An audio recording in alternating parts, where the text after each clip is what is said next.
वैदिक पंचांग के अनुसार वर्ष 2023 में माघ मास का प्रारंभ 7 जनवरी से होगा। धार्मिक दृष्टि से इस माह को बेहद महत्वपूर्ण माना जाता है। माघ माह को दान, स्नान, तप और उपवास का माह कहा जाता है।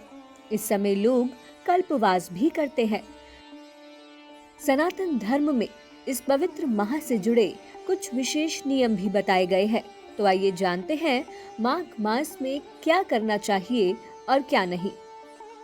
प्राचीन पुराणों में कहा गया है कि भगवान नारायण को प्राप्त करने के लिए सबसे सुगम रास्ता माघ मास के पुण्य काल में पवित्र नदियों में स्नान करना है।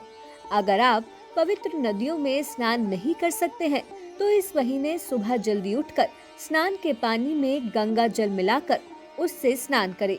स्नान का उत्तम समय सूर्योदय से पूर्व माना जाता है। माघ के महीने में सूर्य देव की पूजा से विशेष लाभ होता है। पद्म पुराण के अनुसार पूजा, तपस्या, यज्ञ आदि से भी श्री हरि को उतनी प्रसन्नता नहीं होती जितनी कि प्रातः स्नान कर जगत को प्रकाश देने वाले भगवान सूर्य को अर्घ्य देने से होती है। पुराणों में कहा गया है कि जो भी व्यक्ति माघ मास में जरूरतमंदों की मदद करता है और ब्रह्म वैवर्त पुराण का दान करता है, उसे ब्रह्मलोक की प्राप्ति होती है।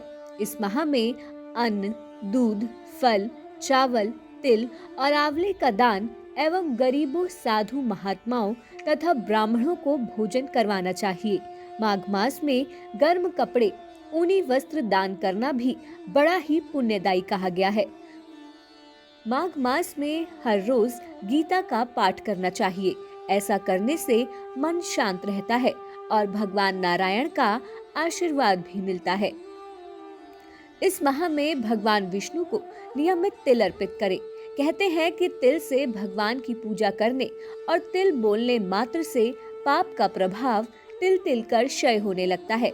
साथ ही नियमित तिल खाने और जल में तिल डालकर स्नान करने से भी पुण्य की प्राप्ति होती है। माघ मास में तुलसी की नियमित पूजा करनी चाहिए और सुबह शाम तुलसी के समक्ष दीप जलाना चाहिए। ऐसा करने से घर में नकारात्मक ऊर्जा खत्म होती है और आर्थिक स्थिति भी मजबूत होती है। आइए अब जानते हैं कि माघ मास में किन चीजों से परहेज करना चाहिए। शास्त्रों में बताया गया है कि माघ महीने में मूली का सेवन करने से बचना चाहिए। मूली का प्रयोग इस माह में मदिरा के सेवन की तरह माना गया है। इसीलिए इस माह में मूली का ना तो देव और ना ही पितृ कार्यों में प्रयोग करना चाहिए। दरअसल इसका एक वैज्ञानिक पहलू भी है। आयुर्वेद के अनुसार मूली की तासीर ठंडी होती है और ये पानी से भरी होती है। माघ का माह बदलते मौसम का माह होता है, इसलिए इस समय दिनचर्या और खान पान में भी कुछ बदलाव करने चाहिए। इस समय सूर्य की गर्मी तेज होना शुरू हो जाती है। सर्दी का मौसम वापस लौटने लगता है, इसलिए गर्म पानी से स्नान को धीरे धीरे करके त्यागना चाहिए और शीतल ताजे जल से स्नान करना शुरू कर देना चाहिए। सुबह देर तक सोना तथा स्नान न करना अब स्वास्थ्य के लिए उत्तम नहीं होगा। इस महीने से भारी भोजन छोड़कर हल्का और सुपाच्य भोजन करना स्वास्थ्य वर्धक रहता है।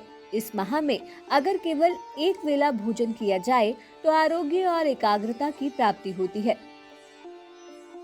माघ माह में उत्तरायण सूर्य प्रबल होता है। इस समय खाने में उनकी नैसर्गिक मिठास की प्रधानता रहती है। इसीलिए माघ माह में चीनी, मिश्री और शक्कर से बनी ज्यादा मीठी चीजों से परहेज करना चाहिए। इस मौसम में मोटे अनाज का सेवन सेहत के लिए अच्छा होता है। साथ ही शुद्ध देसी घी का भी भोजन में इस्तेमाल करना चाहिए। चावल और दालों का प्रयोग भी नियमित करना चाहिए। इस महीने में साग का सेवन फायदेमंद माना गया है। इसे खाने से जहां शरीर को ऊर्जा मिलती है, वहीं आयरन और कई विटामिन की पूर्ति होती है।